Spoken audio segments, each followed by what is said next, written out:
Good afternoon, everyone. I'm Sally Dolan with the Illinois State Water Survey, and welcome to What Realtors Need to Know About Homes with Well Water. This is one of our monthly webinars that are provided by the Illinois State Water Survey, and we're funded and sponsored by the Rural Community Assistance Partnership and the US EPA.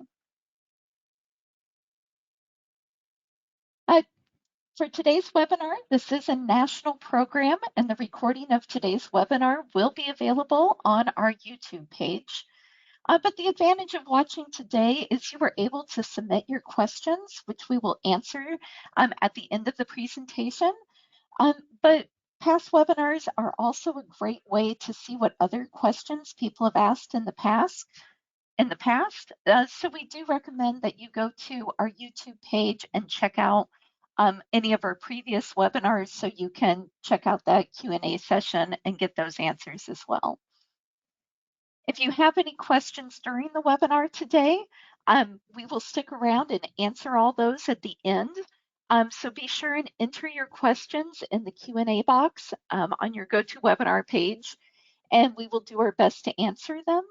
If there's any of them that we don't quite know the answer, or we want to get some clarification, we may ask that you email us those questions, and then we'll find someone that can help us with that answer, and then we'll be sure and share what we learn with you. Keep in mind, this webinar is not the same as our private well class. Our class is a set of 10 lessons that you sign up for online. It's a well owner 101, so to speak, and provides a well owner with the basic information needed to operate, maintain, and troubleshoot a private well. We do offer continuing education credits through the National Environmental Health Association, or NEHA, and through the Illinois LEHP program. If you're an EHP and need credit, you can download the information needed in the handouts. Keep in mind that NEHA has a 2-year credentialing cycle. So I've included the last 2 dates that we presented this webinar. So it was September 26, 2024 and September 6, 2023. So if you have taken those during your 2-year credentialing cycle, you're not eligible for CEs for today's webinar. For the example that I gave here, if your credentialing cycle ended on August 31st of 2025 and you're watching this webinar, you would not be eligible again for CEs until after September 1st, 2027. If you do have any questions about CEs or need a copy of the slide deck, feel free to email us at info@privatewellclass.org. And keep in mind that in order to receive your CEs today, you do have to attend at least 90% of today's webinar, and partial credit is not given. I did mention our recordings. Also keep in mind that CEs are not available for our recorded sessions.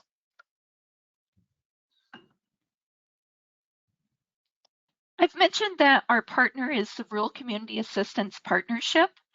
This is a nonprofit that's made up of 6 regional nonprofit organizations that cover all 50 states, Puerto Rico, and the Virgin Islands. They are funded under the umbrella of their national office, and that funding, excuse me, and that funding comes from the EPA, USDA, and HUD. And so RCAP works with small and rural communities, tribal communities, well waters. So if you're in the water, wastewater, and housing is kind of your forte, I really recommend that you find your RCAP organization that represents your region and learn a little bit more about them. So for instance, I'm in Illinois, so I would reach out to the Great Lakes Community Action Partnership.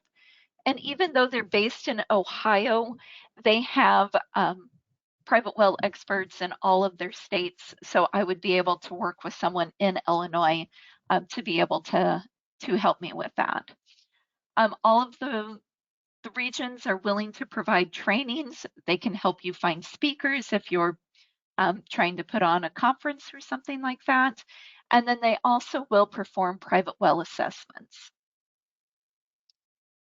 Now, this private well assessment program, it's a free service where someone from RCAP will go to a home and they will perform an assessment of that private well.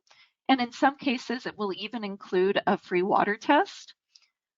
So this can really benefit a seller looking to increase the value of their property by having the well documented.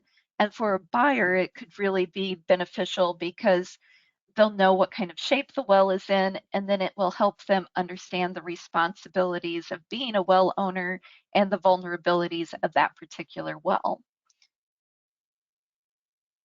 So if there's any kind of issues where the well is placed or land use around it or the specific geology, the owner or potential owner would be made aware of this, and so it would be a really good learning opportunity.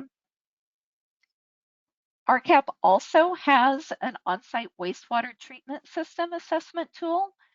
We actually created this for them in 2023.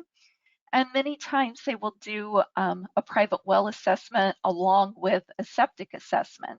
So at one time, they'll come out, they'll evaluate both of them, and then the homeowner is educated on both of those systems at the same time, and they will receive documents that will help them understand their well and have for the future for their records. These assessments are set up like a sanitary survey, and a sanitary survey is a legal requirement for public systems, which require them to be inspected on a regular basis. These assessments are not mandatory. They would be absolutely voluntary that we do through RCAP. And, but it's just an opportunity to really educate a well owner. And as a realtor, you would learn a lot as well because you could tag along and you could talk to the experts. And this would be really beneficial if maybe you don't sell a lot of homes with private wells or septic systems, but this would give you a chance to learn about best practices, understand the systems a little bit more, and get some, firsthand knowledge of what you need to be aware of whenever you're dealing with a property with a well or a septic system. We've seen a lot of bad practices over the years. So we've seen things like Folgers cans on top of a well instead of a well cap, or a dog tied to the wellhead.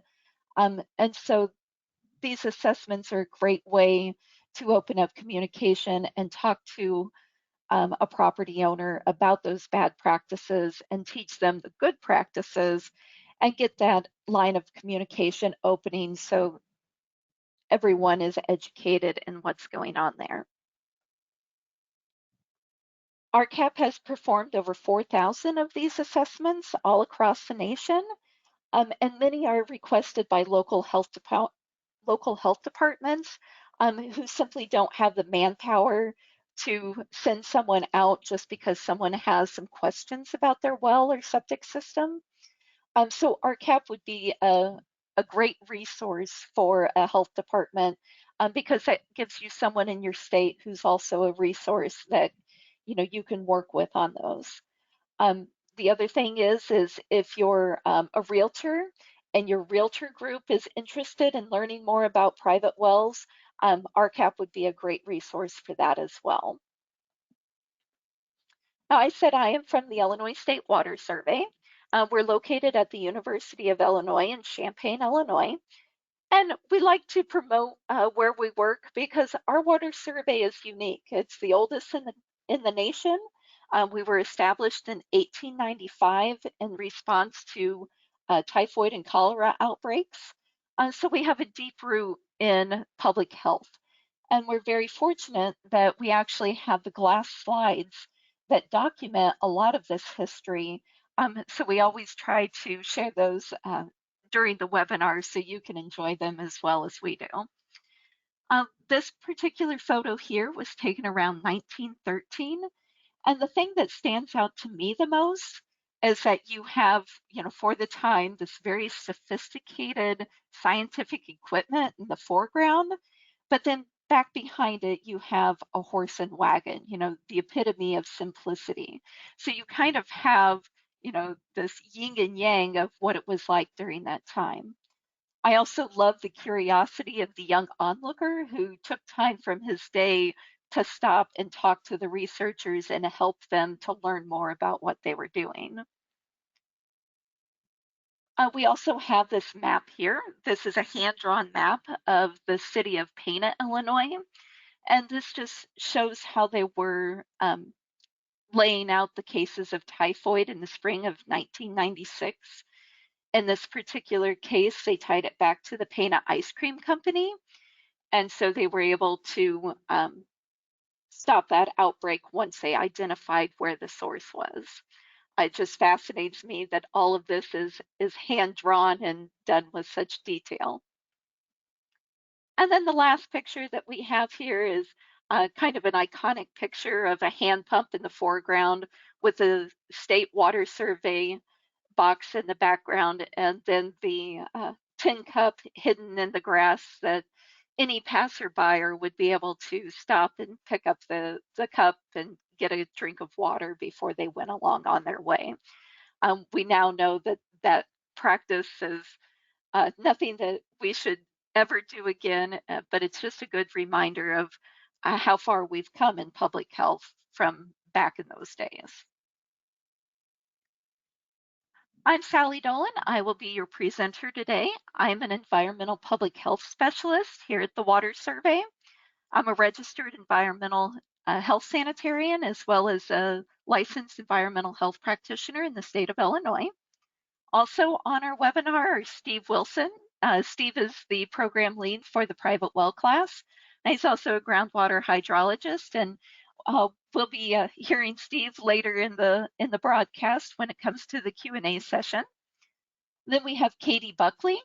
Katie is not only going to be fielding your questions that you have today, but she will also be the one that handles all the CEs and certificates after the program. So when you have questions on those sorts of things, Katie will handle all those questions. And then we also have Erin Huggett, who's behind the scenes. Erin and I are cohorts on the private well hotline. The two of us man those calls, so if you call the hotline, you will speak with one of us. Now moving on to today's topics.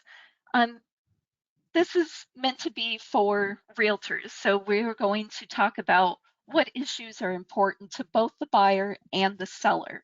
And hopefully by the end of this webinar, you'll have a better understanding of how to handle a property that has a private well on it whenever it comes time for selling it or buying it. We will discuss some construction basics to help everyone understand the different types of wells and what risk your well has in regard to contamination, especially from surface water. We'll also cover the basics of well water quality, and then at the end, we will go over both the questions you submitted ahead of time and questions that we will receive today. We try and answer as many as possible, but don't always get all of them answered. So if you do have a question that doesn't get answered today, feel free to email us and we'll be happy to help you with your question. The first thing that we need to remember about a private well is that it's not regulated.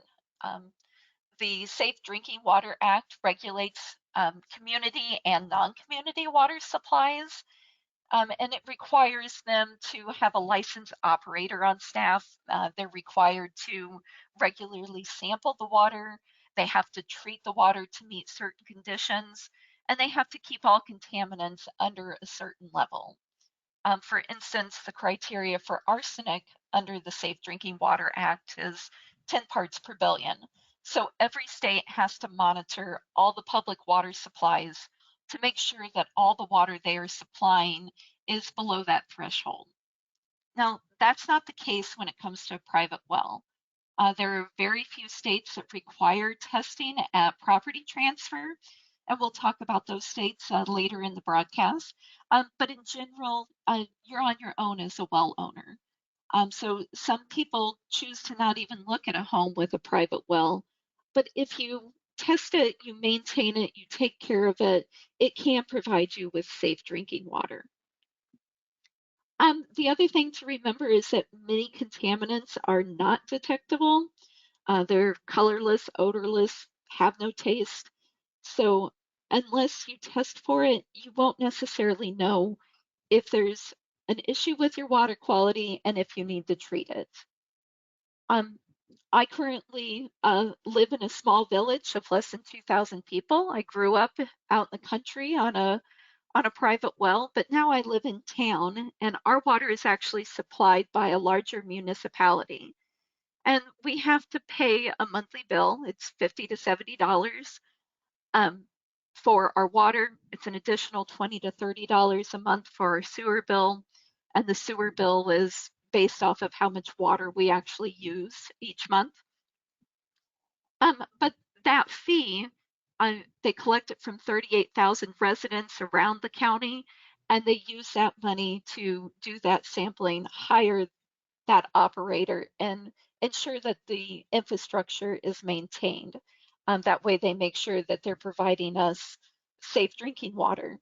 And it's important for a private well owner to be aware of these costs and know their responsibilities and realize that they are the operator of their small system. Now, you need to make sure that your clients understand the issues that come with owning a well, whether they're the buyer or the seller. Either way, they may not be informed, even if they've owned the property for a while. For a seller, the main things that can be an issue is, you have poor construction or poor water quality, and that may actually reduce the value of their home. Some lenders like the FHA or HUD, they require a water quality test before they can take on the mortgage. And that practice is becoming more and more prevalent with different lenders. It may cost more upfront for a seller to repair a well or add treatment, but in the long run, it will help sell your home. For a buyer, one of our main messages today is it's buyer beware. You have to do your homework and protect yourself and your family and make sure that uh, the well is providing a good quality, safe drinking water. Don't just take someone's word. Make sure that you're using that test to verify what is and isn't in the water. We've had several phone calls from people who have bought homes and were told that the water was safe to drink, but it turns out that the water was only tested for coliform bacteria and nitrates. Well, we do recommend testing for those two every year, but they're just indicators to tell whether or not the well is compromised and allowing surface water to get into your well, but they don't tell the whole story. If you have a vulnerable geology or well construction issues, something along those lines, or natural groundwater contaminants, you need a more comprehensive test to truly understand what's going on with that well. We also recommend that you have the well water tested, and inspected before purchasing because, again, it's buyer beware. Um, if I were representing a seller and the home was older, or it's an older home with an older well, I would want to try and mitigate any issues beforehand to prevent any surprises at closing or right before closing. So, for instance, if the seller knows that there's arsenic in the well water, installing the appropriate filter or RO unit that makes your water for drinking and cooking free of arsenic, that's going to help sell your home. This will show that you're being diligent and upfront with what's the issues are. And then it's, for a realtor, you are representing your client. So you want to do the best thing for your client And being upfront and transparent will definitely help with that. And then the last thing is to help both the buyer and the seller and even the realtor understand more. We do recommend that you take our class. You know, again, our class is free. It's 10 lessons. You're emailed once a week, a PDF. You go through it at your own time, but it really helps you understand what it takes to be a well owner. Now, the state of New Jersey has by far taken the lead when it comes to private well testing. Um, they have the longest standing act, and it's been over 20 years now that they've had it. And they do require testing for property transfers. It used to be that the state lab had to perform the test, and both the buyer and the seller got the results. And then they took that data and they plotted it on 2 mile grid. They didn't do individual homes, they did it on a 2 mile grid to protect the homeowner. But then they were able to collect about 13,000 samples a year, which gave a huge amount of data to the researchers. And they were able to really learn a lot about the groundwater in New Jersey through this. And some people, you know, say, well, but somebody has to pay for this testing. Yes, that is true, but it does provide a level of confidence to the buyer whenever they do have a well test to fall back on. And so they'll be a little more comfortable with that buying that property. If you would like to learn more about the New Jersey Private Well Testing Act, be sure and check out their website. They do have a FAQ that really answers a lot about their program, so I recommend you check that out. While New Jersey has been the first state to do it, other states have followed suit, including Oregon and Rhode Island. And it looks like Maryland may have passed a law last fall, but it doesn't look like anything's required to really get going until about 2026. If you by chance know anything about what's going on in Maryland, or if you know another state that is enacting acts like this, please let us know. We would love to know what information you can give us. So if you do have information on that, please just send us an email on that. When Rhode Island, their testing is actually tied to their home inspections. So in some cases, they can deem the property uninhabitable until the issues are mitigated. Other states just leave it to it's between the buyer and the seller to determine how to handle it. And in some states, it's going to be really difficult to get an act like this passed. For instance, I live in Illinois, which is very agricultural based. And so to get something like this passed where it would have a potential impact on ag, it's probably not going to be anything that we will see anytime soon. And then we do actually have two states, Pennsylvania and Alaska, that they still don't even have well construction codes. So I would hope that their legislators would put getting an act like that in first before enacting something like this. But hopefully we'll see more and more states start to follow this path and put some regulations in place. In some states, they allow the local or county governments to set up these requirements. In this example, this is a county in New York State, Westchester County, that they have their own program for water testing. And there are several states in the Northeast which allow local health districts to set the rules.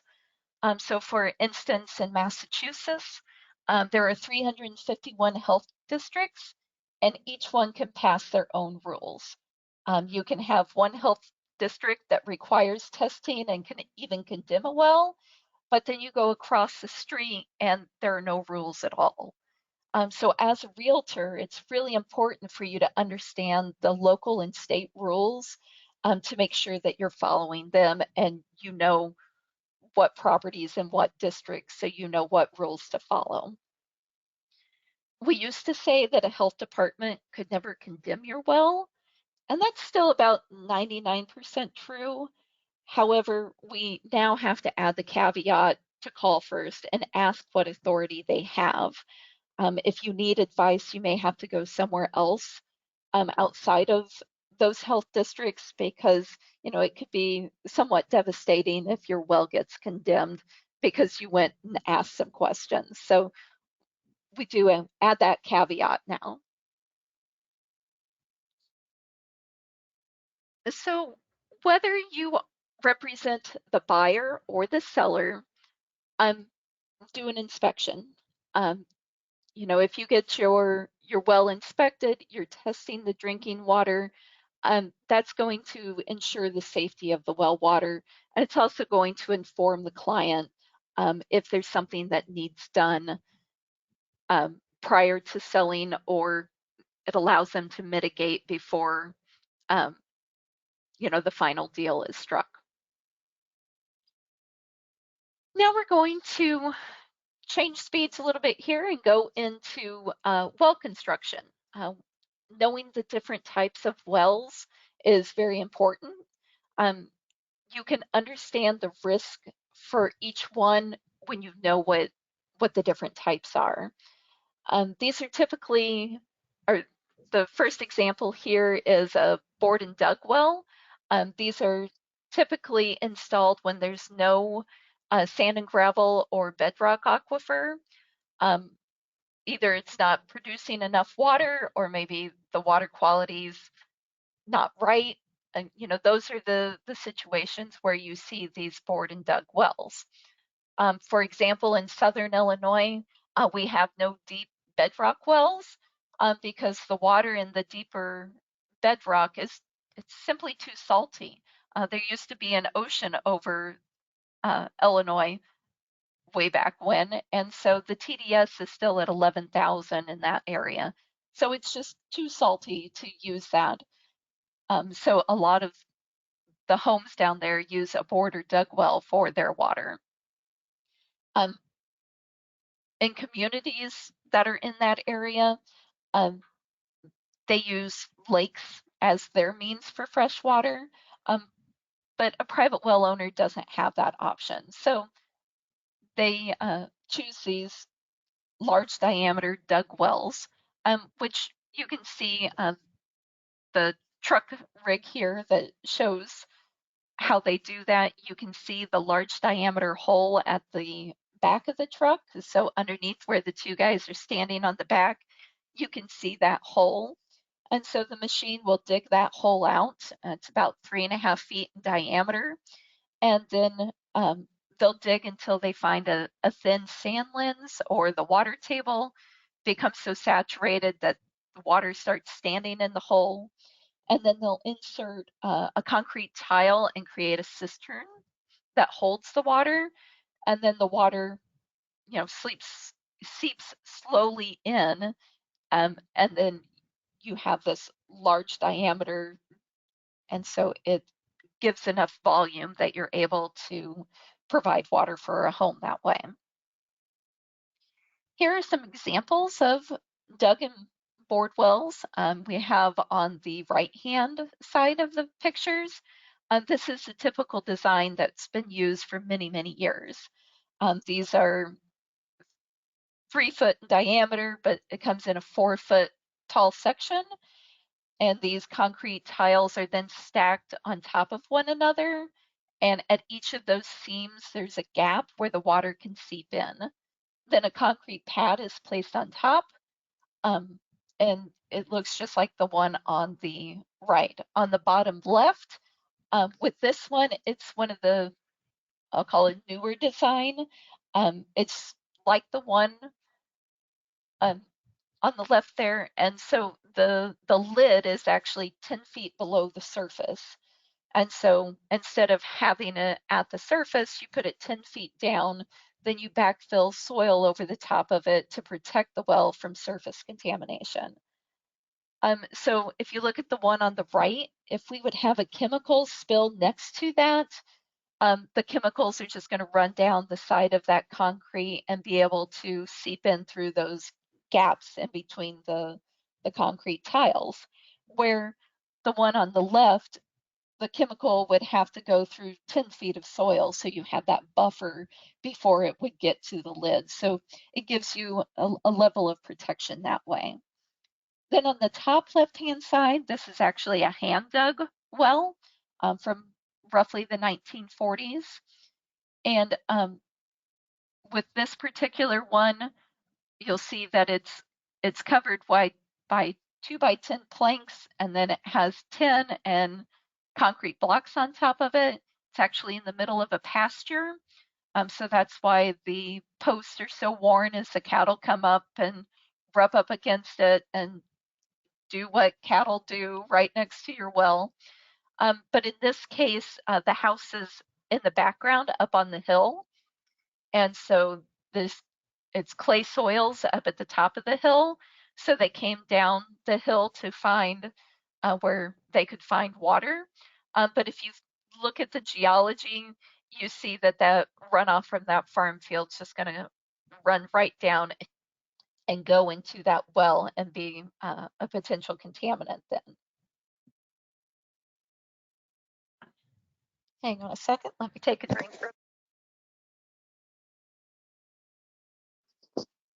So here we have a diagram of how these two types of dug and bored wells look here in Illinois. The one on the left is where the concrete cap is at the ground level. And so you can see it, sticks up above the ground level there. And then the one on the right is actually shows where you put, 10 feet of clean earth fill over that cap and create that little buffer. Oh, one other thing that you can do with a bored and dug well is a lot of times when they do put that clean earth fill, they'll also install a pitless adapter. So you'll have an elbow on the pipe underground, and then that keeps the pipe from freezing because you stay below the freeze thaw level of the soil. And so that will keep it from freezing in the winter. Both of these wells are 36 inches in diameter, and it does allow the water to seep in at the seams.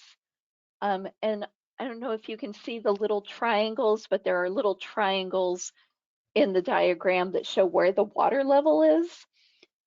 And so how this works is the water in the soil is actually higher than what it is in the well. And so just like when you fill your bathtub, how the water gets flat, that's how water in nature wants to be. So the water will flow into these wells to try and get that water level flat. And then you pump the water out, it drops down, and then the water refills. And so that's how these wells are filled, but it's a very slow process. So it has to hold a large volume of water to make sure you have enough to supply your house. A drilled well, on the other hand, is usually only 5 inches in diameter. And that's because, and with a drilled well, you don't rely on the well to hold the water. You rely on the aquifer to provide enough water to keep the household going. The next type that we'll talk about is a sand and gravel well, and that's exactly what it sounds like. It's a well that goes into a sand and gravel aquifer. And if you think about it, if you had a jar of sand in front of you, in that jar, there's going to be about 30% that's airspace. Well, in an aquifer, that airspace is filled with water. So you'd have about 30% that's filled with water. And you can see these types along the river bottoms where there's lots of sand. They're great for irrigation. And in some cases, if you have a 12 to 16 inch well, you can actually pump up to 1,000, 2,000 gallons per minute in some areas, where with a home, you're only using, 5 to 15 gallons per minute. With this type of well, there's a solid casing that goes all the way down until you get to the screen, which is placed at the bottom. So the well is finished somewhere in the lower level of the sand and gravel aquifer. Water then flows in through the woven screen, which you can see in this picture.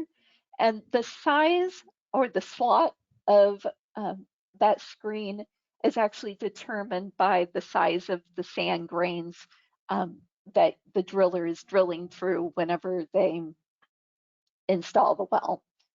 And so it's just like a screen on the window where, air comes in, but bugs stay out. In this case, water goes through, but the sand stays out. So this is an example of a typical well log in Illinois for a sand and gravel well. When you're looking or when you're working with a client and a well is involved, we recommend that you try and find the well log. Depending on what state you're in and the age of the well, you know, uh, you may or may not be able to find it. With a well log, you can find out a lot of information about the well itself.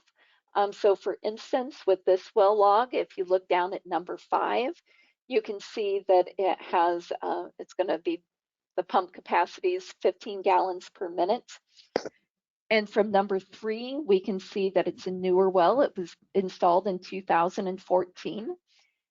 And then we can also see the different geology layers that the driller went through in number 24 in the bottom right-hand corner.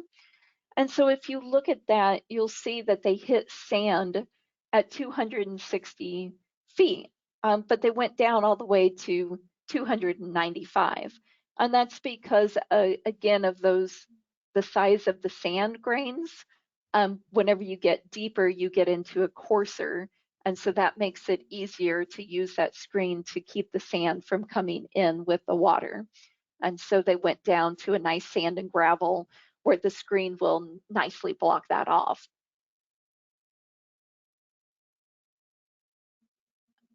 Now, with this case here, if you go up to number 22, you can see that they actually put the casing in from 1 foot down to 291 feet. And so you just have the 4 feet at the very bottom where the screen is that is actually collecting the water. The rest is completely solid casing. And so that really helps reduce the amount of contamination that you'll get down in that well. Now, whenever you drill one of these wells, you do drill the hole a little bit bigger than what your casing is. So whenever they are done setting the well, they will have this annular space around the casing that has to be filled. In most cases, they will grout that with a bentonite slurry. And so they'll fill that space in, and then it hardens and kind of creates a little cement that prevents surface water from entering the well. And so that's where good well construction comes into place, is you want to make sure that they're grouting that correctly so surface water doesn't infiltrate down that well. This is just a software that the driller owned. They were able to create this and they included it with their well log. And so the interesting thing on this is you can see that the static water level is 159 feet. So even though the sand isn't until 260 feet of water, the water level has risen up to 159 feet. And the best analogy I have for that is just think of a juice box. If you have the straw in that juice box and you squeeze it, that juice comes straight out of the straw. And that's what's going on here. So there's a pressure pushing on that water in the well, causing the water to be high. And that's because of an artesian pressure. So it's just being squeezed and the water's coming up the straw, so to speak. And so with this, we see this a lot in glacial wells, and with a well like this, you're probably never going to have to worry about it going dry because you have this external pressure that's pushing water up into your well.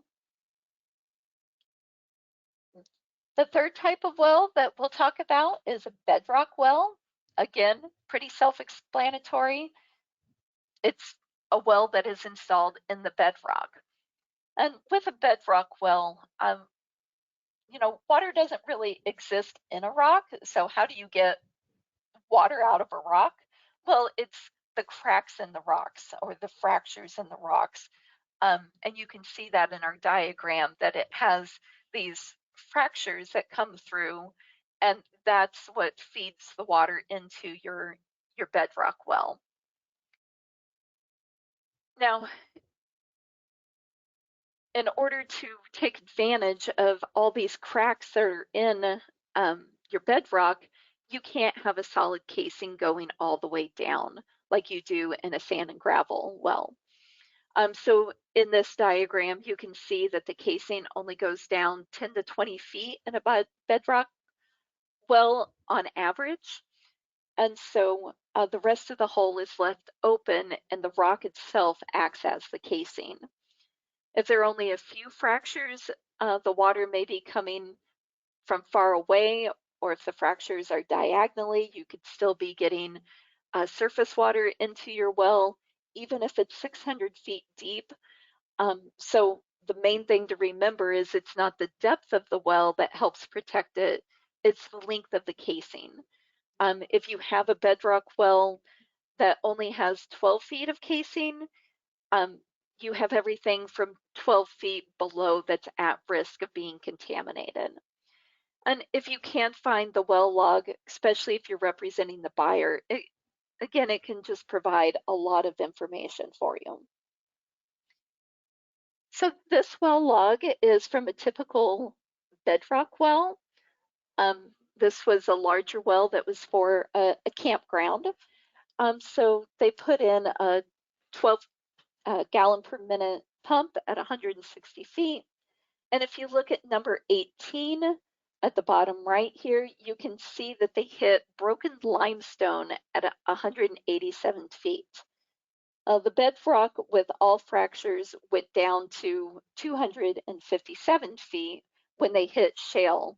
And shale's kind of a cemented clay, so it's not going to provide any water. So you stop at that point and you should get the water from the limestone layers then. If you go up and look at section number 15, you'll see that they used PVC from 1 foot to 179 feet. And that's because PVC is cheaper than the steel casing. And so then they just installed 20 feet of steel casing from 179 to 99 feet. That means that that well's only open from 99 feet to 260 feet. So you're down there pretty deep.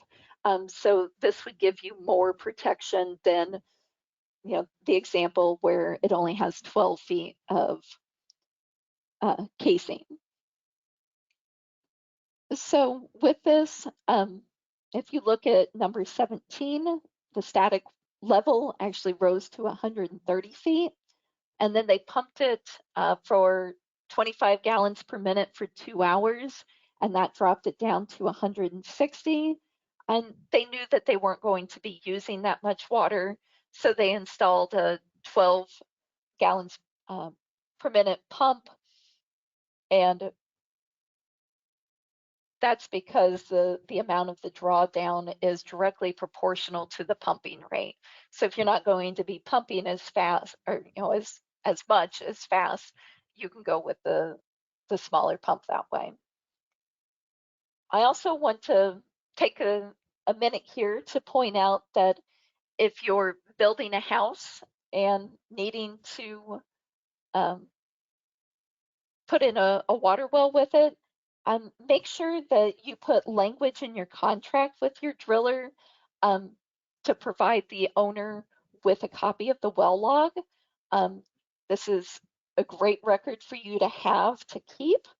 And in some states, depending where you live, their rules aren't quite as rigorous. And so the well driller may be the only one with the log, and if they retire or pass their records on, it may be really hard for you to get a copy of it. So if you have the opportunity with a new well, go ahead and make sure that you get a copy of your well log to have for your record. So now, why did we go over the different types? Well, that's because it it really matters. This is how you know how safe your well is from contamination. You know, you keep in mind that the geology plays a big part in what type of well you install. So if there's no real aquifer, or if it's very old, you're most likely going to have a dug or bored well. A drilled or a driven one, it's going to be in a sand and gravel aquifer. And then if it's a bedrock well, it has to be drilled where they do rock coring to break up the rock to install that well. Now, in some cases, you may get to choose which type you want to put in. You may have different options. So, for instance, here in Champaign County, there's a sand and gravel aquifer, which even though the water's pretty hard, there's really no reason to spend the money to keep drilling to go down to the bedrock aquifer. But you do have two aquifers to choose from. So there's a lot to consider with a well, and so if you can find that well record, that well log, that would be a great place to start so you can understand what you're dealing with your well. If you don't know where to find your well logs, if you simply put the name of your state with well logs or well records and do an internet search, you'll be able to find whatever agency holds those well records and they'll be able to help you. Speaking of those agencies, they're another really good resource. So the state agency that licensed drillers, the one that maintains well logs, any agency like the Water Survey that looks at groundwater quality, they're going to be great places for you to get to know someone at, and they can help you answer some of your questions you may have when it comes to local concerns about um, a well. So this might be a DEQ or the DNR, Department of Health, or even a geological survey. And all of these agencies can help, or if they can't help you, they'll be able to direct you to the agency that does have the information. Okay, so most construction codes didn't come along until the late 1960s, early 1970s, and in some states it was even much later than that. Many of these older wells were grandfathered in, and we still see a lot of wells and pits even to this day. And whenever it comes to these cases, they can be very dangerous. So we recommend that if you do come across a property that's being sold that is one of these older ones, we recommend that it be brought up to code. And the code will completely depend on what state you're from. And so you'll need to work with your state well professionals to make sure that you're matching those codes. Now, here are just two examples of why it's so important to get your well up to code. The one on the right is we have a dead goat that's down in the bottom of a well. With this particular one, our program lead, Steve Wilson, was staying at a bed and breakfast and just started a conversation with Mr. Kelderman and found out that he was researching his family's farm and was just down in the area, you know, learning about his family, and was at I think it was around a cemetery, and looked into this old abandoned well, and someone's poor goat had been able to look inside tripped, fell, and managed his way into the well. It actually kind of surprises me, the different stories we get about frogs or snakes or even a raccoon that's gotten into the well, and so they have to um, fish it out. One of my favorite stories is the Department of Health in New York. I went to a presentation and they had a picture and it has like a little scoop on a long handle, and they called it the chipmunk dipper because when the chipmunks would fall in the well, they would dip the chipmunks out. So, it can be a health hazard by having, um, dead animals in the well water that you're trying to drink, but then they can also be dangerous, like we see with the picture on the left. With the picture on the left, this is from the Washington State Department of Ecology, and she actually uh, died from her, the plywood gave way and she fell through. And so, it's an unnecessary way for her to go because if she would have just brought it up to code, that never would have happened. So, how do you bring these wells up to code? Well, you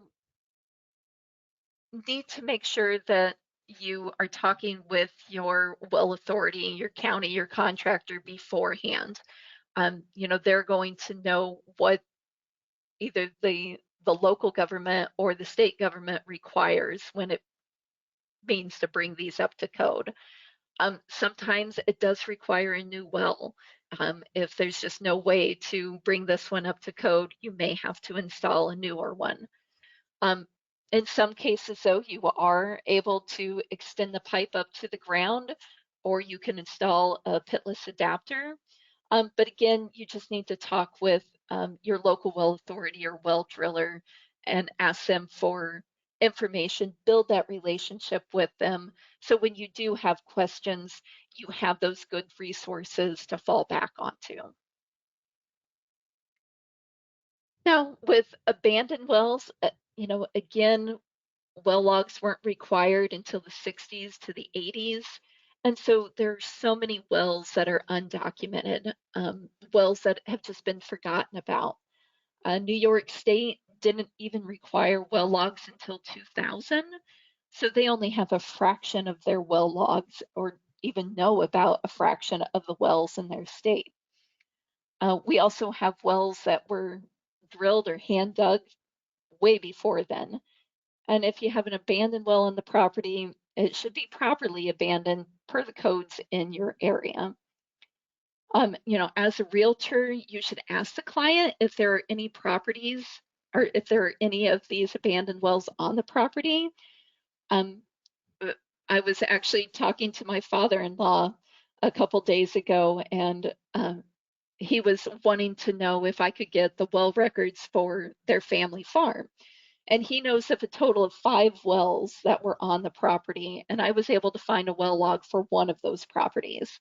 The rest were just, they were dug for cattle, and so there's no record in the state that those wells even exist. So now I have to go to the property and determine if they were properly abandoned or not to make sure we find them before something happens to my father-in-law so we can document at least where they're at on the property.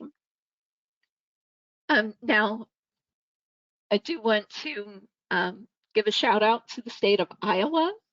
Iowa actually passed legislature that gives grants to all of their counties, and the counties can then use that grant money to help well owners abandon wells, collect water samples, along with some other things. And it's the only state that has such a program.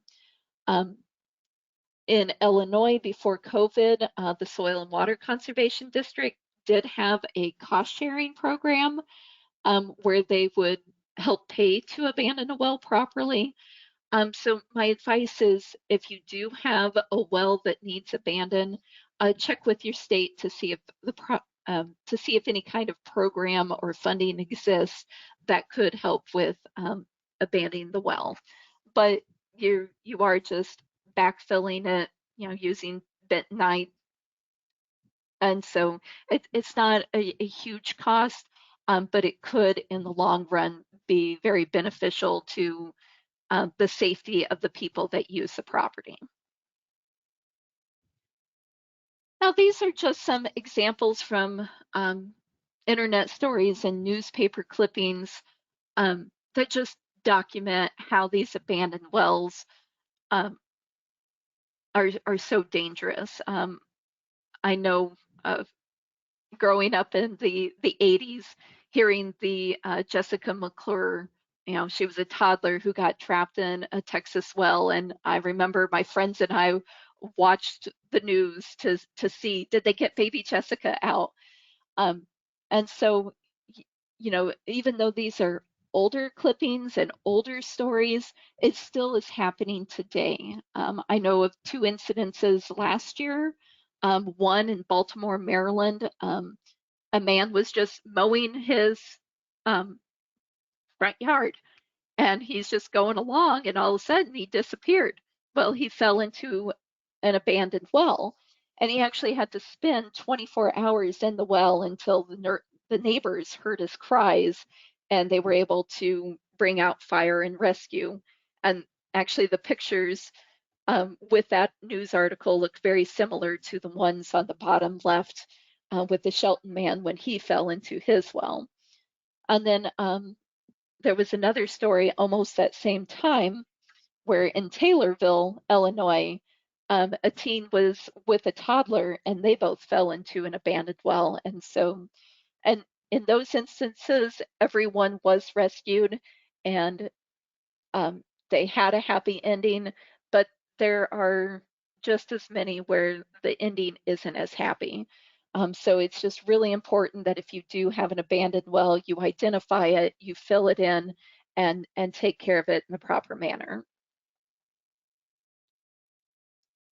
So whether you're representing the buyer or the seller, um, we encourage you to inspect the well and the water system. If you don't, if you just hope that everything goes through okay, it could really delay the sale of the house, especially if you're representing the seller and they don't want to know. They want to be able to sign that disclosure form that says, you know, I don't know of any problems with the well. Um, that could come back and be a problem for them and actually cause more problems. We've heard stories where people actually walk away from DILs because they find stuff out during the process and the seller's not being transparent about it. You also want to keep in mind that there may be known contaminants in the area, which can be cause for concern. And so it's easier to have these conversations of who will add the treatment earlier in the conversation than waiting. Um, you also want to ensure that your treatment system is actually working. Through the hotline, we actually got a call from a woman in Alaska who they had bought the home. Um, there were filters on the system that were supposed to be taking the arsenic out of the water. She found out about our program, had learned that she needed to retest her water every 3 to 5 years. So they tested for arsenic, and the filters were actually not for arsenic. And so it was not treating the water at all. And so, we've received this panic phone call of what does this mean for the health of me and my family? So you want to make sure that you're checking all these things so you can have an informed decision making from not only the seller's point of view, but also the buyer's, because this will just make your clients happier with you as an agent if they feel you have their best interest in mind and you're showing them to be diligent and transparent with the home sale. Now, some states are really on top of things. So Wisconsin, for instance, here, they've actually developed this well inspection form. So if you decide to inspect your well, you can use a well inspector who knows how to fill out this form. You don't have to turn it into the state. It doesn't cost anything, but they do update this form anytime the code changes. So you know if there's anything that's not up to code because it has been added to this form. And so you want to have a certified well inspector fill this form out, because then it'll be on the well inspector that they're supposed to know how to do this thorough inspection and make sure that everything is done correctly.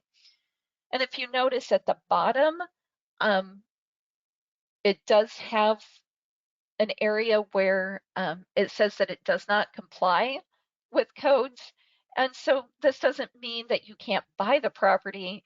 It just makes everyone get on the same page. They all know that there's a problem, and then you can decide, is it a big deal or is it just something small? You know, is it doesn't meet code because, you know, the well code says that, you know, the wellhead has to be 12 inches above grade, and it's only at 8 inches, but you're nowhere near a floodplain, so that's really going to be plenty. It just doesn't meet code. But you know, that's a much smaller deal than if you have something majorly wrong with the construction where something wasn't done right. Every state that has a construction code also has a minimum setback distance. Um, I know one of our questions today was, how far back do you need to set a well from an animal feedlot? Well, it depends on your state. You'll need to find out what those setbacks are. This is an adaptation from Minnesota Department of Health. And so for the Minnesota, you know, if you have an animal feedlot with 100 or 1 to 300 animals, that's a 50-foot setback. But if it's 300 or more, then they recommend a 100-foot setback. Just keep in mind, setbacks are the minimum. More is always better, though. Um, the other thing that we see with setbacks is the well gets installed and then something gets built. Or, you know, we've seen wells in basements. We've seen where they've built a garage over the well, or a building that's now too close to the well. And so the problem with these are, if you have to have your pump pulled, how are you going to get the equipment in there to do any kind of work on it? I know with the hotline, we received a call from a gentleman who was trying to open up a candy store, and he didn't understand why the local health department was not allowing him to do it. And so, and a long story short, I ended up talking to the same inspector that the gentleman was talking to. And it turns out that they had built a building over their well, and they installed a bathroom. And now the sewer line was 9 feet away from the well. So you know, you have to make sure you have the full story. And once you have that full story, then you can see where these setbacks, you know, after the fact, when it's first installed, things may have been done correctly. But when you go for the property sale, you also have to look and see if anything's been added that could potentially cause a problem with these setbacks. So when it comes to well water, we always say the only way to know it's safe is if you test it. So with both the seller and the buyer, you really want to impress upon them how important a water test is. Making a part of the sale makes the deal more palatable because the buyer has that confidence when it comes to knowing where the water quality stands. We've seen people walk away from deals because a problem came up after the fact. So if you can address these at the beginning, then you're less likely to have problems throughout the process. For a buyer, keep in mind it's buyer beware. If you are the one doing the water sample, have it tested for chlorine. Some sellers will chlorinate their well to make sure that it passes the bacterial test. And so you want to make sure that there's not any chlorine residual in the water. I used to work at a health department, and the lab that we use, the very first tests they would run before they did a bacterial analysis was a chlorine test. And if it showed positive, excuse me, if it tested positive for chlorine, they immediately rejected it and would not um, do any further testing. And so then it was somewhat awkward to have to go to the person. And, sometimes it was a simple mistake of they didn't flush their lines enough. But in other cases, you would kind of be like, you can't pull a water sample from your cousin's house in town and think that that'll be able to, fly for your private well testing. And we caught a couple people who were trying to use a city water source to try. It was mainly with trying to get lending, and they were having problems passing the bacterial test. So you just need to be aware. And if you can do the test yourself, um, then you have the results, you have all the information. And so that would be, for the buyer, it would be the best situation. So private wells are purposely left out of the Safe Drinking Water Act. And most people prefer that the government stay out of their business. Um, but what do you do in the case where there's a renter in the home and they may not even be aware that they're even on well water? Um, so you have this fine line of who should the government protect and who should they not protect. I know Vermont and California have rules where landlords are required to do testing to inform a renter. And through the hotline, we've dealt with a handful of callers who don't know what to do because their landlord won't address water quality issues. I know one example that sticks out to me is we had an outreach educator with the Georgia Extension, and they contacted us and wanted information so they could educate their landlord on why it was so important to test and treat their well water, because they actually had a shared well. So it directly affected the landlord as well as the renter, and the landlord was still refusing um, to do any water testing because they didn't want to know. Uh, I've never had any problems, so what's the problem? With our example one here, in this particular case, it was um, here at the water survey, they were doing arsenic research and they wanted to do testing. And one of the participants said, well, I'd be more than happy to let you do it, just don't give me any of the results. And they're like, why don't you want the results? We're doing this. Well, it turns out he was selling his home and he wanted to be able to sign the disclosure form and say he did not have any prior knowledge of there being an issue with the well before the time of the sale. So you have to watch out for things like that. And then for example two, again, buyer beware. This was a case where um, a family wasn't informed properly of what was going on with the well water, and they wanted someone to do something about it, but there's no rules, so they were on their own to um, remedy that issue. So again, this can just be really tricky because you want to be able to work with both the seller and the buyer. And when it comes to things like disclosure forms, um, I really feel that you're going to, in the long run, you'll be better off if you admit that there's an issue and that you're working to mitigate it over trying to trick the system and, if I just don't know, then it's all okay. So make sure you're talking with your sellers about that and informing them that they need to do the right thing.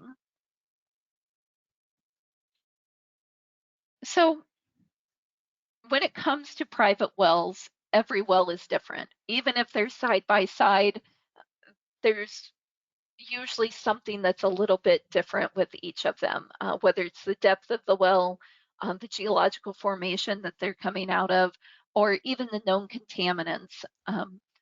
I know there's been situations where, people are close to a known contamination area and they're very concerned, but then they get their water tested and their water is completely fine, even though the neighbor across the street is having problems with that contaminant. So it's very dependent on where your well is, what geological formation it's in, and so it's really important for you to seek advice from other people. So your county and state health departments, your cooperative extension, even your driller or your neighbors or people who've lived in the area a long time. All of these people can give you a good idea on what you need to test for. Um, you also need to look at your lender requirements. Um, we will discuss this. Steve's going to answer this question a little bit later. But one of the main questions we get with the hotline from realtors is, what in the world do I do for a VA loan? What do I need to test for? So finding that information out beforehand, then you don't have surprises later, which can delay your closing. Now, natural groundwater can have its own problems. So you can have contaminants that are just naturally occurring. So you'll need to investigate what might be in the groundwater um, that could be an issue depending on where the home is located. And then once you have an idea on what you think might be in the area, whether it's just a nuisance like, iron, for instance, or if it's a health-based contaminant like uranium, then you can call your local health department and explain to them, you know, where you can find stuff and what information they can provide. And so you want to make sure that you understand what's in the groundwater and could be its potential problems. So then you know what to test for whenever you're going to a lab and determining what test to do. Now, some states have done a really good job of um, providing this information. This is the Massachusetts Department of Environmental Protection. Um, they actually have some areas that have problem with high arsenic and high uranium, so they've created this database. So on the left-hand side, this is just the original search, so you can enter in an address and then, find the location. So I did an internet search and found out what areas is arsenic most prevalent in Massachusetts. It gave me a region. I just clicked on a random property and came up with that they actually have a 10 to 25% probability that their well water would exceed 10 parts per billion in arsenic. So, this is a great tool where, you can get that information and be able to find those answers. So then you could tell this homeowner, you want to make sure that you do test your well water for arsenic, and then you can help them with treatment options if it is an issue. Rhode Island is another one that has a pretty good interactive web page. Um, this is the areas that they recommend testing for arsenic and beryllium. Beryllium was used in pesticides in their apple orchards. So the areas where the apple orchards used to be in Rhode Island, the well water tests very high in beryllium. So with this map, the small concentric green circles, those are areas that there's known arsenic issues, where the big blue blob is where the beryllium is believed to be a concern. So you can search this website, see where your home's at, and see if you're in any of those areas where either of those could be a potential concern for you. The next state that I will point out is Wisconsin. For those of you who have done the webinars, we've had an older version of this picture for a while. And actually, as this program has aged, their map has changed actually quite a bit.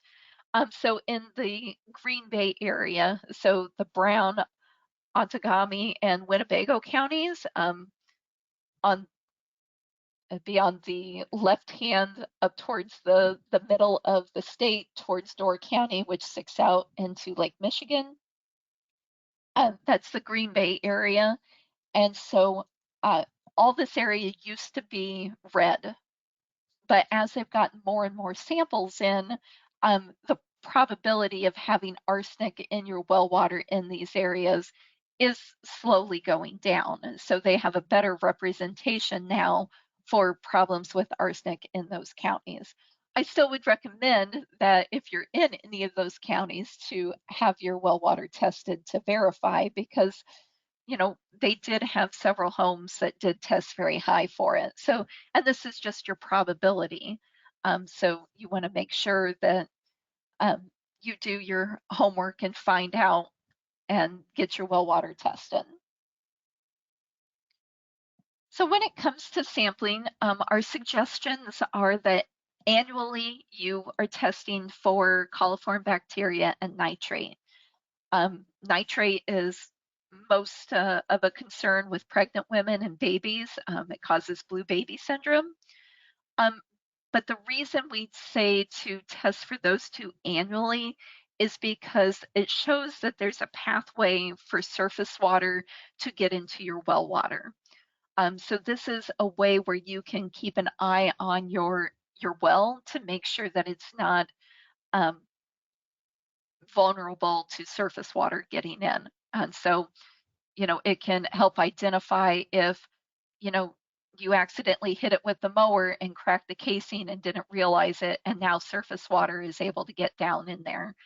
That's why we say every year, because that way you can make sure nothing has changed in the well. And then when you initially put in the well, and then every 3 to 5 years after, we do have these recommendations. We've talked about some constituents like beryllium and uranium, and you notice that I don't have those on my list. But if you're in an area where that is a concern and you need to keep track of it, then you would also add those to this list. And then again, if you have any questions, want to know about any local constituents that might be um, an issue for your area, contact your local or state health department and they'll be able to assist you. Also keep in mind that um, your well water shouldn't change really over time. It should stay pretty static. And if you do see a change, that's when there can be a concern. There are natural things like earthquakes that can affect it, but you know there are other things, changes in water chemistry that can then cause different things to leach out. So you want to keep an eye on those things and again test every 3 to 5 years for inorganics and metals so you have an idea if there's any kind of change in the groundwater. So again, you want to make sure that you and your client are informed. So if you can provide resources, maybe you consider a web page. Maybe that could generate more business if they know that you are knowledgeable of private wells. If they're looking at a home with a private well, they may choose you over a realtor who doesn't have any knowledge of private wells. Educate yourself and your clients by taking our class. Insist on an inspection and make sure that the water gets sampled. And then you will stand out as a realtor for your transparency and your professionalism, and people will respond to that. Speaking of resources, there are several resources out there specifically for real estate professionals and private wells. The Minnesota Department of Health actually just released their Be Well Savvy Real Estate Professionalism course in the last year. If you would like to know all the ins and outs of this program, Ann Nelson with the Department of Health in Minnesota actually presented at our Private Well conference. And so you can go to our YouTube page, find her presentation, and learn more about what it is. But you can take this online training, um, and then it does provide CEUs. Now, if you're not from the state of Minnesota, you would have to check with your state on if they would accept the CEUs, but it's still going to be a really good course and give you a lot of information that you can use on being a real estate agent that deals with wells. The other thing is they do have a brochure. It is free for download for anyone. So if you go to their website, you can download these brochures. They come in English, Spanish, Hmong, and Somali. Those are the top 4 languages in Minnesota currently. And so you can download these for free. And that's one of the things that the realtors were telling them is, I don't want to hold all this information in my head. So can you provide a brochure that has all this information so I can give it to my clients? And so they've come up with this trifold brochure. And so I recommend you check that out as well. Another state that has information is the Connecticut State Department of Public Health. The state of Connecticut actually passed a law that requires that prior to the sale, exchange, purchase, transfer, or rental of a real property, the owner has to let the buyer or tenant know about private well testing. And so the state of Connecticut has actually created a little information page where it gives the tenant or the buyer all that information. So that would be another good source of something that you can print off and hand out to people so they are knowledgeable of it. Other states like Wisconsin also have a lot of information on their webpage. So if you go to your state webpage and look around, you may be able to find a lot of different resources, and hopefully they're all in one place where you don't have to hunt and find things. But you know, a lot of states are really stepping up and providing a lot of information. The other thing that I wanted to point out is also look at other realtors. I did we used to have a real estate agent who had a bunch of videos and kind of how-tos about being a well owner on their webpage. Unfortunately, she's retired and the website no longer exists. So I was trying to find a replacement, and what I found was a ton of different blogs and dedicated web pages. None were quite as robust as what that previous one was, but there's a lot of information out there. So you just need to be looking. And then I encourage you that with your own websites, link those resources. Look for the videos, state agencies, put our class on there, you know, as a way for people to know how they can get information. And it may increase your business because people with private wells or looking at homes with private wells may feel a little more comfortable coming to you for that. Now I'm just going to take some quick amount of time here, and I just wanted to tell you a little bit more about our private well class and our program that we have. Again, our private well class is a series of 10 lessons where you're emailed a PDF every 10 weeks. It's self-paced, so you do it at your own time. We do have these monthly webinars that you can attend, and then we have our website, privatewellclass.org, where we have a ton of resources for private well owners and professionals. We also can support private well owners through our national hotline and help center, which I've mentioned throughout the webinar. This is our private well class, our front page. So you can see that you can go to visit our help center or take our free class. We also have our upcoming webinars and Tap Talk all here. When you go to enroll in a class, it's very simple. You just click on the button, enter your information, and then you'll start receiving emails. Our class also comes into Spanish, or comes in Spanish. So if you have someone who needs a Spanish edition, we do also have that available. And we actually had a gentleman from Colombia who was able to help us translate this and get that taken care of for people.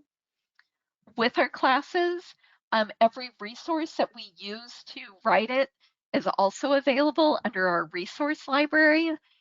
So if you want a little more information, if you want, that scientific book, we do have that information as well for you. We do record all of our webinars and we put them on our website.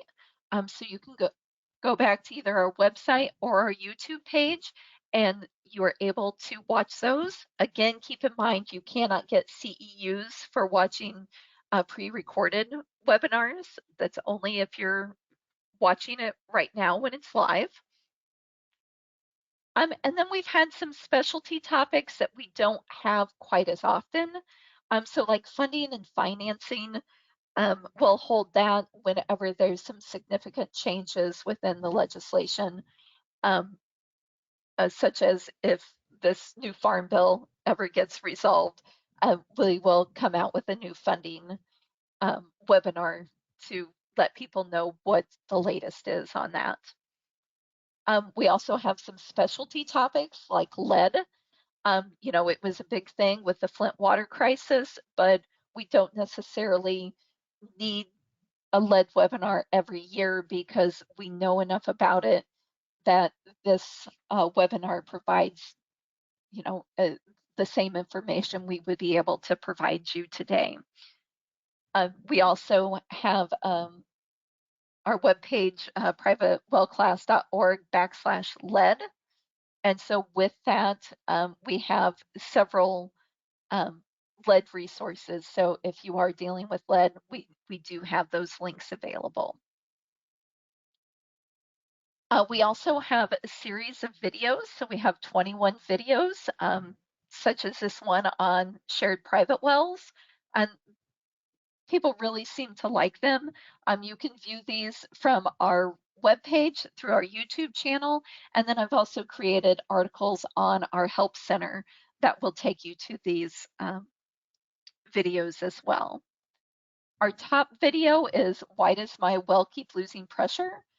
We've had millions of views of this and people really seem to like this video and get a lot out of it, and it helps them figure out what issues are going on with their wells. Next thing I want to talk about is we do have a podcast called Tap Talk, and this covers water, both private wells and small systems and decentralized systems. So I just featured from our last oh, I can't think of the word. Back in January, we put out a series of these. So these are the 4 that stood out to me because of their prevalence with private wells. So we have, the Water Well Wish with Terry Morris with the National Groundwater Association, where they talk about how they're trying to help fund people who need a new water well but don't have any other means to get it. We also talked with the Florida Well Owner Network and talked about the resources that they have for well owners. And then we mentioned the Iowa Private Well Grants Program. So we talked with them back in February. And then the last one was Vanessa DeMuth with Dakota County in Minnesota and talk to her about what their county's doing with their testing program. So these are great. We're getting ready to release our next season of Tap Talk, and so that will be coming later this month. We're going to kickstart one with Septic Smart Week. So be sure and check out Tap Talk. Look at these from our last season and then get ready for our new season to start here in the next couple weeks. The other thing I encourage you to do is to sign up for our partner newsletter. There's a ton of great information. It comes out at the first of the month, and so you can find out about not only what's going on with our program, but several programs around the nation. We try to vary it and give a lot of information. This is actually the newsletter that just came out yesterday. And so I thought I would include it and put in a plug for that today is Protect Your Groundwater Day. So thank you for spending it learning about private wells. So, but you know, we have stuff like this for our newsletters, so be sure and check that out. Every year, we're going to start hosting in-person private well conference. We held one in 2017, 2019, pandemic happened, so we did 2 virtual ones in 21 and 22, and we were very excited to be able to host one in Bloomington, Illinois back in May. So again, if you want to watch any of those presentations, you can watch that from this website. We also have brochures. So if you would like to pass out information about brochure or about private wells, we will send these brochures to you free of charge. So you can see that it just goes over about getting your well tested, best practices, and how to solve your problems. So these are great for health departments to pass out to people. We intentionally left this space where this yellow box is. That space has been left blank, so you can put your information in there. So you can put your label so people know who they got it from. Again, we also have these in Spanish, so it does help promote our private well class, and that it's in Spanish as well. We do have a sister program called decentralizedwastewater.org. It just got started last year. And so what we have with this is it is for the industry workers who are looking for training events and free resources. So we have an event calendar and a resource library. So just check it out. We also have a blog on here. And so if you're involved in the decentralized world, this would be a good website for you to check out. And then we have the Private Well Hotline and Help Center. This began on April 1st of 2024. Our phone number is tied with the US EPA's Private Well webpage. And so we help people from all over the nation get answers to their problems with their private well. As I said at the beginning of the webinar, Erin Huggett and I manage this program. So if you call, you will be speaking with one of us to try and help you solve any issues or questions you have on your private well. If you go to our Help Center, which is, you can get that from our homepage, you can either search to find an answer in our knowledge base. You can call us, or we do have a chat bot that we have trained and fed the information. So it only answers the questions off of the information we gave it. It doesn't search the internet for whatever information it can find. And so that's been a really nice because now we're 24/7. People can, if they do have a question, they can use the chat bot and they don't have to wait for us to give them a call back. They can get those answers any time of day. You can also search our articles. So in this example, we just put in the word flood, and so it shows up anytime the word flood comes into um, one of the articles. And so then you can click on the article that you want to read, and it'll take you to the article. So this article is tied to one of our 21 videos that I mentioned earlier. So you can watch the video, and then we have the transcript to go along with it in case you don't want to watch the entire video. We also have instructions on how to disinfect a well can also be found here. So that is our program. And with our entire program that we work on, we just want to give well owners a consistent, targeted information and advice so they can be the best well owner that um, they can. We want to make sure that they understand how it works, what puts their well at risk, and what resources and help are available if they do have questions or have problems with their private water well. We do have more upcoming webinars. This month is a little different. We're actually going to have 2 webinars, and we have a special 4-hour workshop that's specifically for EHPs. And so we will go over the private well assessment and how to do outreach.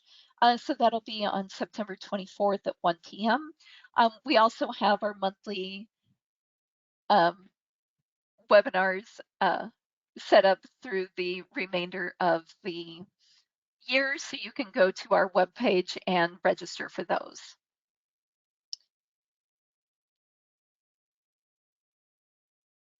So now you guys have submitted some questions. So I'm talking a little long. I told Steve I thought I was going to be short, but I think I'm going to have to go through these questions pretty quick here. So again, if you have any questions from today, be sure and put those in our chat or question box, and we'll take a look at them at the end. We'll stay on as long as you want to answer all these questions. So if we go past 3 o'clock and you want to know the answers, stick around with us, and we'll be sure to answer everything that you guys submit. So the first question that we received is there a class on ISDS and what real estate agents should know? Now, when you first look up ISDS, it doesn't look like it's anything that we know anything about, but in the state of California, ISDS actually stands for Individual Sewage Disposal Systems. So that's how I'm going to answer this question. I reached out to one of our partners, the National On-Site Wastewater Recycling Association, or NOWRA, and they are actually in the process of creating resources specifically for realtors. So as soon as that information is available and has been developed, we'll be sure to pass that on to you. But in the meantime, I do encourage you to go to NOWRA's website down here at the bottom. They have all sorts of resources for homeowners, including a guidebook on everything you need to know about septic systems. So I really recommend that you check out the NOWRA webpage and see all the information that they have. And again, we'll be sure and let you know through probably our social media and our newsletters when NOWRA develops and releases that information for realtors. So we are privately selling our property and need to know what we should provide the buyers with as far as the well is concerned. Well, the first thing you need to know is what are your state rules and what do you have to disclose? So you're going to want to contact someone at your local health department or the state health department and find out if there's anything that is required.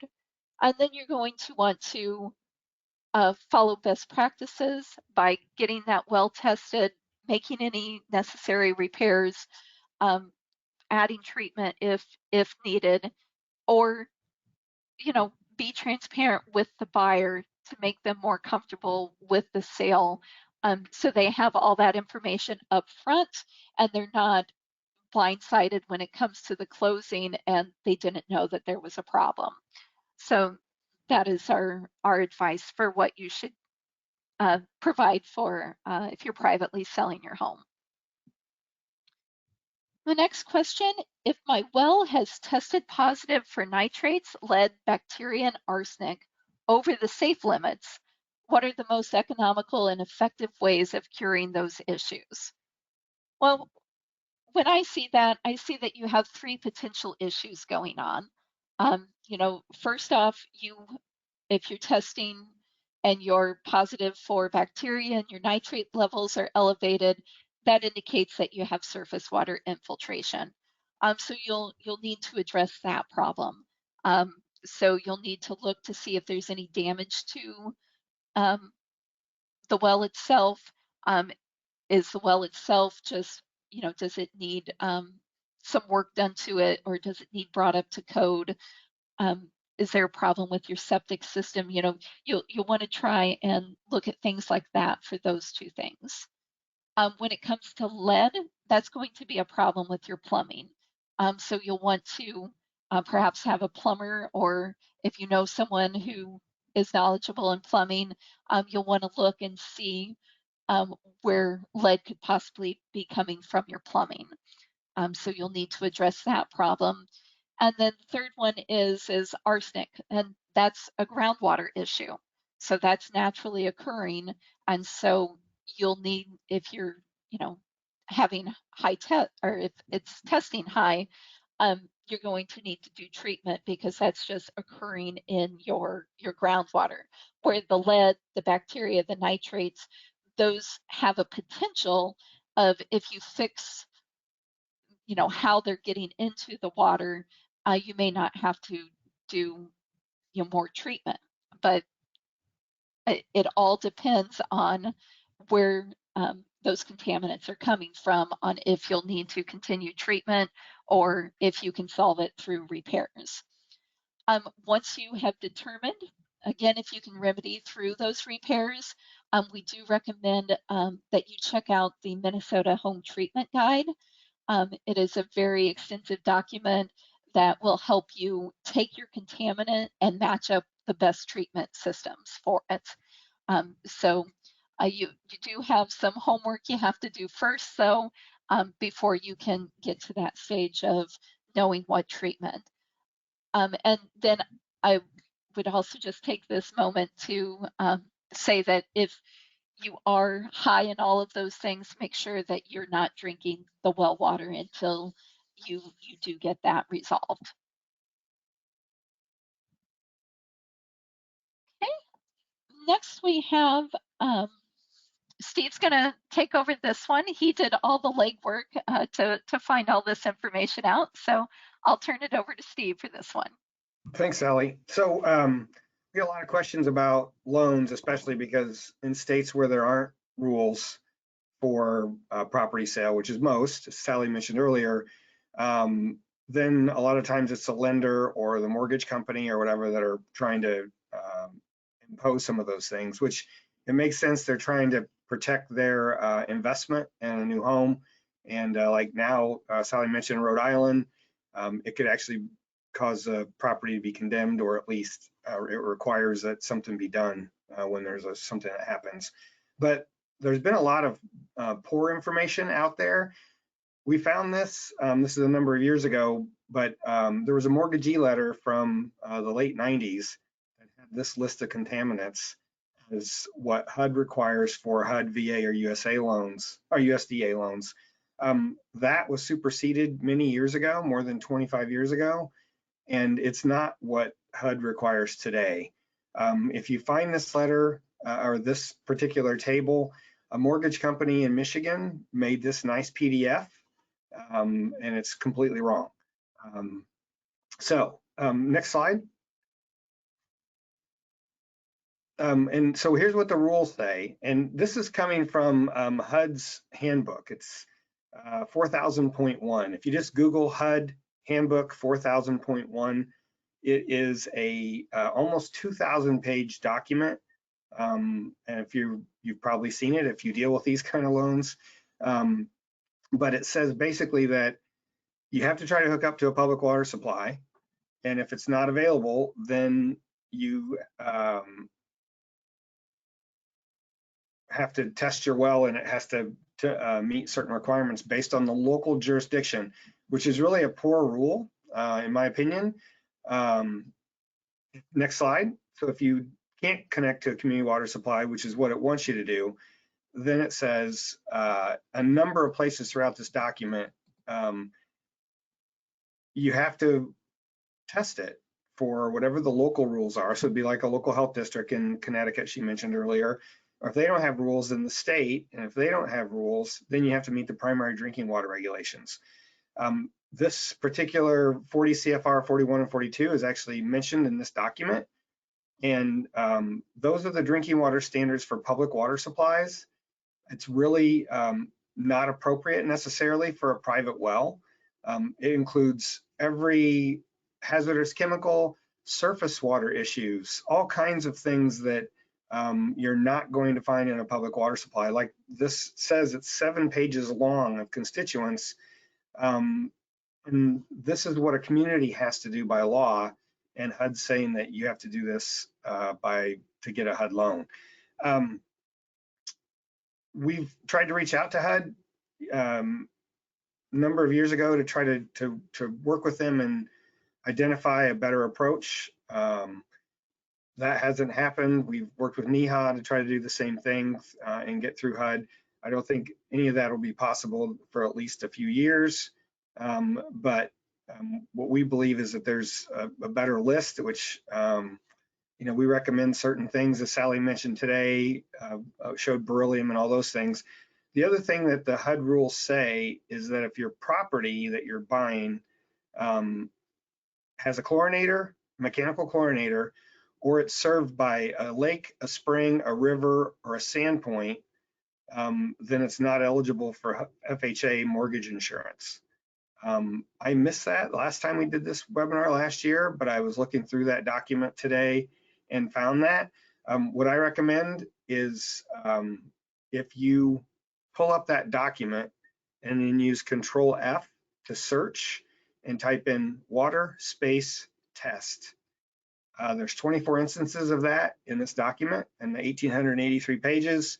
And every spot it tells you what you can and can't do and what it requires. It also requires setbacks now.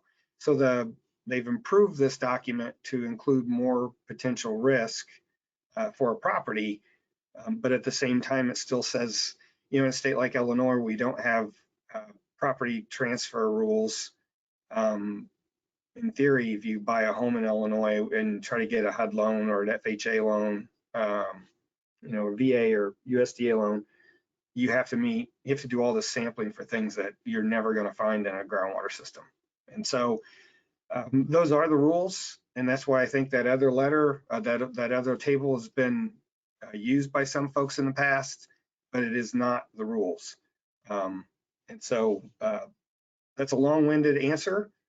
I think but it really covers what's going on and what is at least the requirements by the letter of the HUD rules for a loan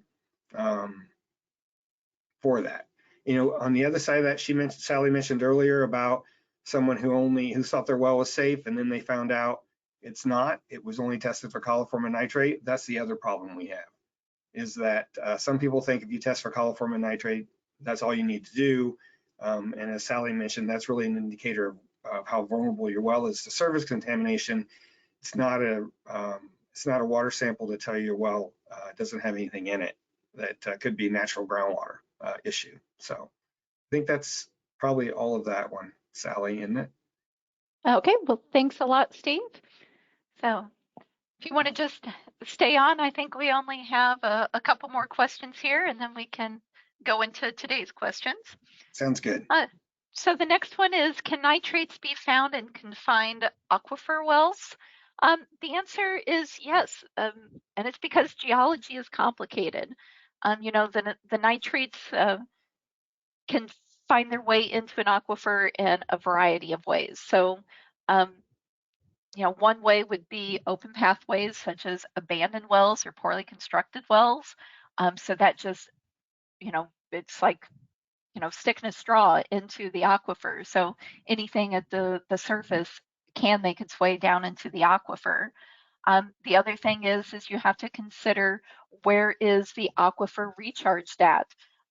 You can have problems with septic systems or farm runoff that is affecting that recharge area. And so, it gets into that recharge area, which is at the surface, and then it can make its way into the aquifer that way. Um, the other thing is, it's geology. Nothing's perfect. You may have areas where there's a thin or discontinuous area where it allows the contaminants to go from an unconfined aquifer down into a confined aquifer. Um, so there are just these different ways that you can get nitrates down into um, an aquifer, um, and so that's why we recommend that everyone test for it. Okay, the next question is I purchased a 2-acre property that has a well only producing 5 gallons per minute for about 45 minutes, and it starts to run dry. What is a minimum production someone should consider? Well, generally, a well pumping at 5 gallons per minute should be enough for a home. So the problem lies in that 45 minutes. You're not able to pump it long enough. But we would need more information about your well to know exactly what's going on to be able to help you.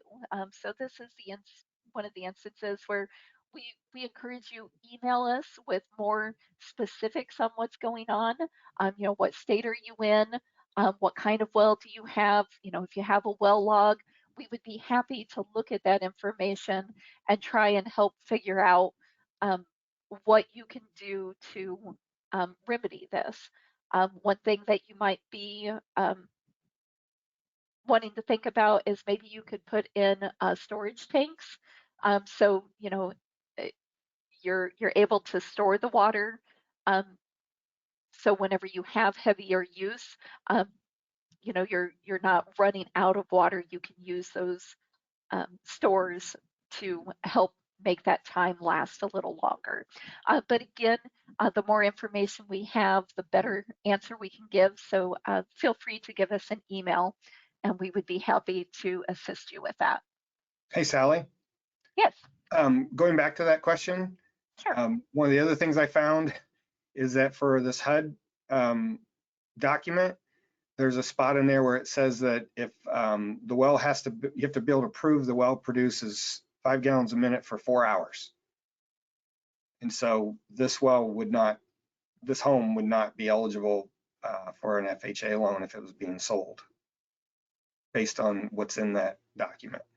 Sure. And I didn't know that till today, so apologize for not telling you yesterday. That would help. No problem. Thanks for adding that. Yeah. And then we have, can a well support the water required for a fire sprinkler system? And the answer to this is it depends. You're completely dependent on the well that's being used. If it's a well like our previous example where it's only pumping, 5 gallons a minute for 45 minutes, then no, it won't support a fire suppression system.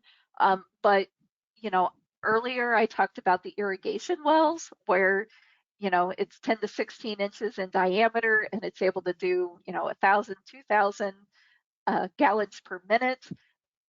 Then it may be substantial enough to be able to uh, cover this requirement.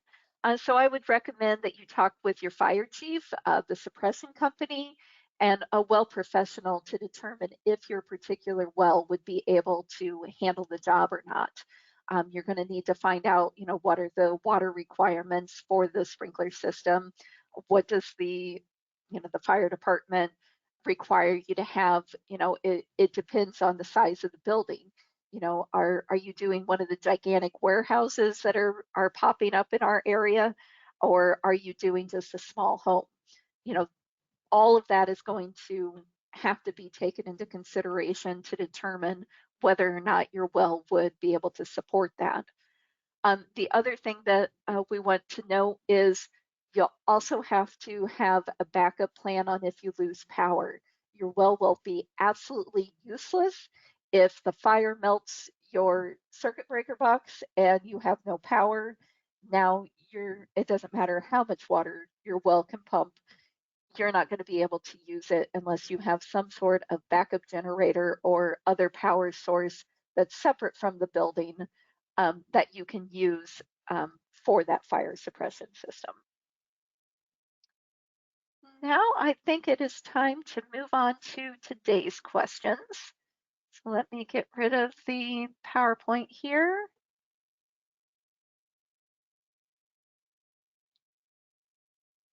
And bring up our questions from today.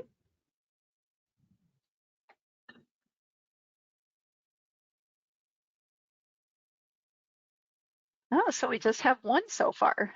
So can you clarify the point that you were making about the stability of groundwater quality conditions over time? I think you noted that groundwater quality doesn't typically change much over time. I may have misheard you. This was about halfway through the presentation. Steve, as a groundwater hydrologist, would you like to go more into groundwater quality conditions over time? Sure. Well, and it also depends on, where your water's coming from, right? If it's a dug well that's getting water from the water table, then your water quality is going to change a lot, depending on the season. If something gets spilled nearby, it's too much influenced by the surface. But in a confined aquifer, or, we have aquifers in Illinois that may have 100 feet of glacial till over the top of them, and then you hit sand and gravel or deeper, as Sally mentioned, there's bedrock below that. Those type of aquifers typically have very consistent water quality. So that's why we recommend sampling every 3 to 5 years or whatever for inorganics and metals. We here at the State Water Survey, we are also the kind of the research arm of the state. We have a number of monitoring wells all over the state. We have some wells that are in an aquifer that's fairly high in arsenic, and it's a deep aquifer. It's a sand and gravel aquifer that's 200 to 400 feet below land surface. We sample those wells for water quality every 10 years, or try to, and just so we have an idea. And for arsenic, which is something that we've done a lot of work here looking at natural occurring arsenic in Illinois, for a given well that's 45 ppb last time, it's going to be between 42 and 48 the next time. It might even be 45 again. And if it's less than 5 or 6, it's going to be around 5 or 6 again. It's just the natural system and natural water quality are pretty consistent as long as it's not influenced by the surface. And so that's the point Sally was making before.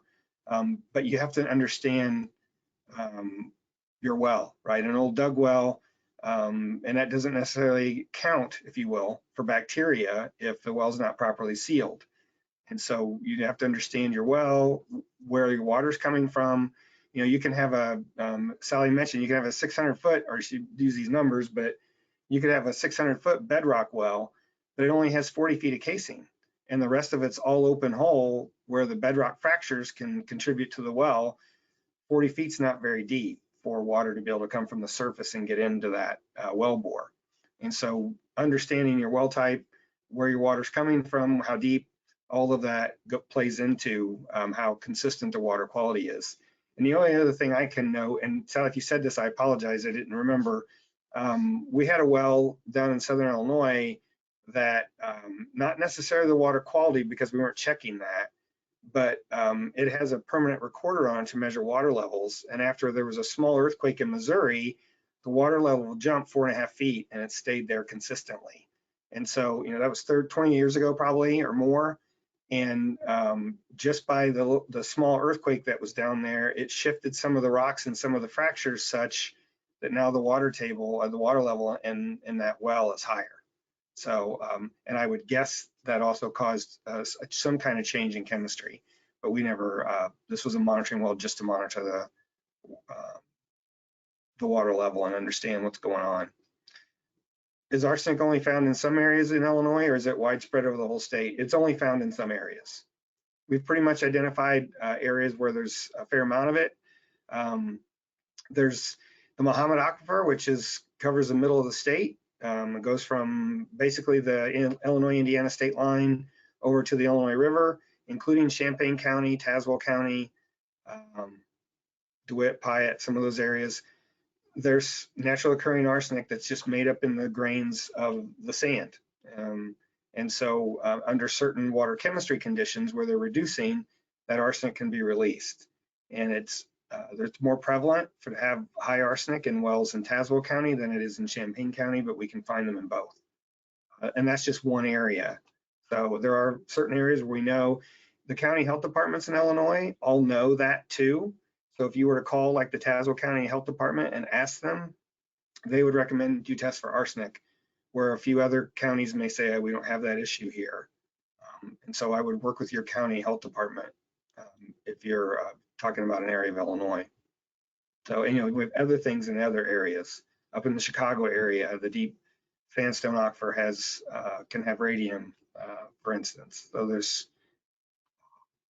you can find that stuff out though. Again, as Sally mentioned, you need to be a little inquisitive and just go to your state websites and look for water quality data, and you'll find in a lot of cases what you need. And you can also call us in Illinois. See ya. Well, thanks for that, Steve. I think that's it for our questions. We're at 3:01, so I think it's a good time to stop. So just keep in mind that you can earn 2 CEs for attending today's webinar.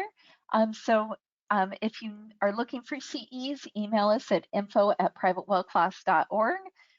Keep in mind you do have to have watched the at least 90% of the webinar, and we will check for that. And if you do have additional questions or comments, go ahead and email us those as well. Keep in mind our next webinar will be on September 24th. So we hope to hear from you guys soon. Have a great day.